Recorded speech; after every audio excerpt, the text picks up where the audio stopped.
Hello, welcome to Shabnam की recipes. आज हम बनाने जा रहे हैं कच्चे आम का मुरब्बा, जो बहुत ही टेस्टी और मज़ेदार बनता है और बच्चों का तो फेवरेट है ही। दोस्तों, आपसे मेरी गुजारिश है कि आप मेरे चैनल को सब्सक्राइब करें और बेल आइकन के बटन को प्रेस करें ताकि मेरे आने वाली तमाम वीडियोस आपको मिलती रहें। हमने 2 आम लिए हैं। इन्हें अच्छी तरह धोकर हमने साफ़ कर लिया है। अब हम इनके छिलकों को निकाल लेंगे। हमने आम के छिलकों को निकाल लिया है। अब हम आम के छोटे या बड़े जैसे भी हो पीसेस को निकाल लेंगे। आप चाहें तो इन्हें ग्रेटर से ग्रेट भी कर सकते हैं। वैसे तो कच्चे आम से कई तरह के अचार और चटनियाँ बनाई जाती हैं, लेकिन कच्चे आम का मीठा मुरब्बा बच्चों से बड़ों का सभी का फेवरेट होता है। हमने आम के पीसेस को इस तरह कट कर लिया है। इन्हें हम बाउल में डालेंगे और इस हिसाब से हमें इतनी ही चीनी लेनी है। इस तरह का हमने एक बर्तन लिया है। इसमें आम के सारे पीसेस डूब जाएं इतना पानी लिया है। आम के सारे पीसेस को हम इस पानी में डाल देंगे। हमें इन्हें पानी में उबालना है। सारे पीसेस को डालने के बाद हमें इसे अब गैस पे रखना है। हमने गैस को ऑन कर लिया है। अब हम इसे ढककर 7 से 8 मिनट के लिए पकाएंगे। 7 से 8 मिनट हो चुके हैं। अब हम इसे खोलकर देखेंगे।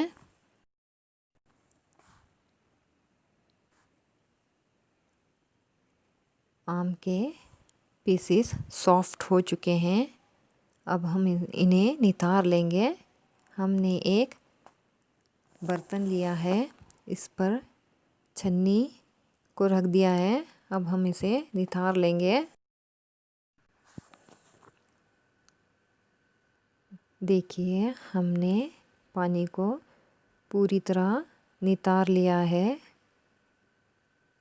अब हम इसमें चीनी डालेंगे। जितने आम हैं उतनी ही चीनी डालनी है। हमने 2 दालचीनी के पीसेस लिए हैं, ये हम इसमें डाल देंगे। गैस को ऑन कर दिया है। चीनी गाढ़ी होने तक हम इसे पकाएंगे। चीनी मेल्ट हो चुकी है और आम ने भी पानी छोड़ दिया है। हमें इसे लगभग 7 से 8 मिनट के लिए इसी तरह बीच बीच में चलाते हुए पकाना है। देखिए, हमारी चाशनी गाढ़ी होना स्टार्ट हो चुकी है। हमें इसे इस तरह चलाते हुए पकाना है। अगर चीनी जल गई तो हमारे मुरब्बे का टेस्ट कड़वा हो जाएगा। इस स्टेज पर हम 1 टीस्पून लेमन जूस डालेंगे ताकि हमारी चीनी क्रिस्टलाइजेशन न हो और साल भर के लिए लिक्विडी और जूसी बनी रहे। चाशनी को पकते हुए 7 से 8 मिनट हो चुके हैं। लगभग हमारी चाशनी तैयार है। अब हम इसे चेक कर लेते हैं। इस तरह ये एक तार की चाशनी बनकर आनी चाहिए। हमारा मुरब्बा तैयार हो चुका है। अब हम इसे बाउल में सर्व करेंगे।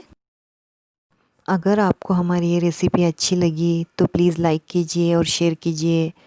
तो मिलते हैं अगले ऐसी किसी रेसिपी में। तब तक के लिए टेक केयर, बाय बाय।